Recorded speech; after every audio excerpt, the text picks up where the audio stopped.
সংবাদ বিভাগ থেকে একটা গুরুত্বপূর্ণ প্রশ্ন করছি। আজকে 4টে বিধানসভাতে ভোট ছিল এবং হুম, ভোটে যেটা দেখা গেছে বিক্ষিপ্ত কিছু গন্ডগোলও হয়েছে বিভিন্ন জায়গায়। হুম। তো এই 4টে বিধানসভা কেন্দ্রে কি ফলাফল আশা করছেন আপনারা? আহ, আমার সঙ্গে তো কল্যাণ চৌবের কালকে রাত্রিরে কথা হয়েছিল। আজকে সারাদিন কল্যাণকে আমি পাইনি।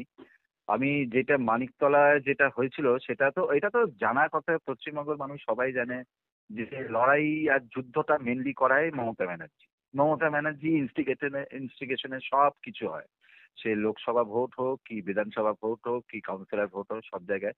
তো আজকে আমি একটু আগে আরেকটা সংবাদপত্র থেকে বা শুনলাম বা জানলাম মানিকতলাতে নাকি কেউ মানে এটা করেছে কল্যাণ চৌবেকে।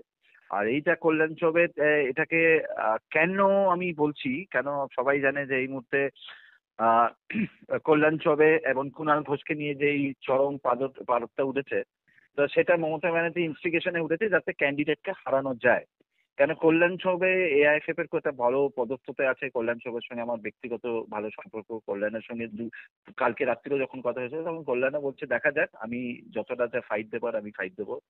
তো এটা তো সাধন পান্ডের বউয়ের কি নাম, কি পান্ডে, কি যেন নাম, ওই সাধন শ্রুতি পান্ডে। শ্রুতি পান্ডে, আচ্ছা। হুম। তো এবার এটা তো জানাই কথা যে লড়াইটা সব জায়গায় মমতা ব্যানার্জি ইনস্টিগেট করছে, কখনো তাদের দুধের লোকজনকে নিয়ে, কখন ও তো কোনো তো হিন্দুদের নিয়েও করায় না। তো সেই জন্য এটা আমি জানি যে এটা লড়াইটা হবে আর এটা দাঙ্গা ফাসাদ প্রতিবার করছে, লোকসভাতেই করেছে, বিধানসভাতেই করেছে, আগামী দিনেও 2026-এও সেম জিনিসটা মমতা ব্যানার্জি করবে। ও তো শান্তিতে কোনোদিনও ভোট দেখতে পারে না। তো আজকে মানুষ হয়তো ভাবছে যে বিজেপি কেন পিছিয়ে আছে, এটার একটা কারণ হচ্ছে পুলিশকে দিয়ে এবং তার লাঠিয়াল লোকেদের নিয়ে, সকলকে নিয়ে লড়াইটা করে যাচ্ছে। আজকে বোধহয় 4টে দফায় যে ভোট হচ্ছে সব জায়গাতে আমি রিপোর্ট পাইনি, কিন্তু মানিকতলার এটা বিধ্বস্ত হয়েছে কেন, প্রচুর কল্যাণ চৌবের এগেনস্টে চলে গেছে, ব্যারাকিং, প্রচুর ব্যারাকিং হয়েছে। তো সেটা তো স্বাভাবিক কথা, সেটা তো ভোট তো এইরকম করবেই মমতা ব্যানার্জি, এটা তো জানা কথা। এটাও লোকসভা, আমি আবারও বলছি, লোকসভাতেও সেম জিনিস হয়েছে, বিধানসভাতেও সেটা হচ্ছে, আজকে উপনির্বাচনেও সেটা হচ্ছে, আগামী দিনে 2026-এও সেটা শান্তিপূর্ণভাবে মমতা ব্যানার্জি করতে দেবে না। যতদিন এই এই মহিলা যতদিন থাকবেন কিছুদিন শান্তি। আজকে যদি পারফেক্ট ভাবে ভোট হতো, মমতা ব্যানার্জির গভর্নমেন্ট কি থাকতো? থাকতো না। সুরজিদা, এখানে একটা বড় প্রশ্ন যে পারফেক্ট ভাবে হতে দেবে না, এটা তো সবাই জানে, আপনারাও জানেন। হ্যাঁ, সরকার পক্ষ যারা আছে, শাসক যারা হুম, চালাচ্ছে তারাও জানে, প্রত্যেকেই জানেন। কিন্তু সেইভাবেই তো আপনাদের লড়াই করতে হবে। আজকে হকার উচ্ছেদ হয়ে হয়ে গেল প্রায় বেশ কিছুদিন। আপনাদের হুম, দলের কাউকে রাস্তাতে দেখা যাচ্ছে না। যেখানে হুম, এপিডিআর রাস্তায় নেমে প্রতিবাদ করছে, রাস্তায় নেমে মিটিং করছে, আপনাদের হুম। মিছিল নেই কেন? মিটিং মিছিল ব্যাপারটা হচ্ছে, যতবার আমরা নেমেছি, হ্যাঁ, এতভাবে উত্তপ্ত করেছে আমাদেরকে। এবার আমি একটা কথা পুরোনো কথায় বলছি যে হকার উচ্ছেদ যারা যারা হয়েছে, হকার উচ্ছেদে একজনও কি বা মানে প্রত্যেকটা জায়গায় হয়েছে, আইদার কোনো গুজরাটিকে উচ্ছেদ করেছে, নাহলে কোনো উড়িয়াকে উচ্ছেদ করেছে, কোনো পশ্চিমবঙ্গের কোনো মানে বাঙালিদের উচ্ছেদ করেছে, কোথাও কি মুসলমানদের কি উচ্ছেদ করেছে? করেনি। তো এবার প্রশ্নটা হচ্ছে, প্রতিবার আমাদের লড়াইতে, যেহেতু শাসক গোষ্ঠী লড়াইতে আমি দেখেছি, শাসক গোষ্ঠী সব জায়গায় যেটা করে যে নিজেদের লোকেদের একেবারে ইনস্টিগেট করে যে করে, তো সেটাই এটা হয়। প্রতিবার আমরা পিছিয়ে যাই, ওই জন্য এক হচ্ছে পুলিশের নির্যাতন, তার সঙ্গে আছে দুদল গাই যারা 40% 50% যারা ভোট করছে। তো আমি সেইগুলোর উপরই আমি বেশ করে বলছি যে এটা হয় আর এবং হচ্ছে একবারে। আমি দেখা যাক 2026টা, আমার এখনো পাখির চোখ নিয়ে আমরা বসে রয়েছি, নতুন ভাবে নিশ্চয়ই করা সম্ভব।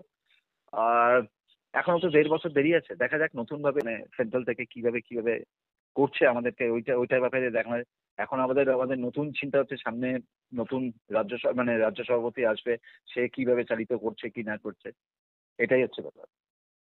কিন্তু আপনাদের হাত থেকে ভালো ভালো ইস্যুগুলো বেরিয়ে যাচ্ছে না। এই রাজ্য সভাপতি কখন নির্বাচিত হবে, কখন আপনারা মাঠে নামবেন? এত বড় একটা ইস্যু, যেখানে রাস্তায় মানে এই সরকারই বসিয়েছে, এই সরকারই বলেছে যে চপ বেচুন, ঘুগনি বেচুন, এই হুম। সরকারই তুলে দিচ্ছে। অথচ আপনারা পথে নামতে পারছেন না, কারণ আপনাদের দলের সভাপতি ঠিক হচ্ছে না।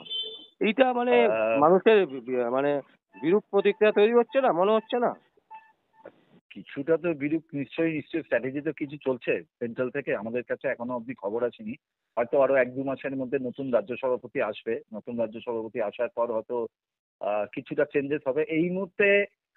আমরা বলেও কিছু বলতে পারছি না, অনেক কিছু মেপে চলছে, কেন অনেক কিছু আমাদের সেন্ট্রাল থেকে, সেন্ট্রাল মিনিস্ট্রি থেকে অনেক কিছুর জন্য আমাদের আটকে রেখে দিয়েছে। হয়তো 1-2 মাস আমার মনে হয় পুজোর আগে হয়তো নতুন রাজ্য সভাপতি বা পুজোর পরে নতুন রাজ্য সভাপতি এলে উনি নতুনভাবে চালিত করবেন। এখন আপাতত 1-2 মাস চলুক, আর এইটাই বলতে পারি। এর বাইরে তো আমি কিছু বলতে পারি না। আমি একজন রাজ্যের একখানা পজিশনে আছি, অনেক কিছু বলতে গেলেও আমি বলতে পারি না।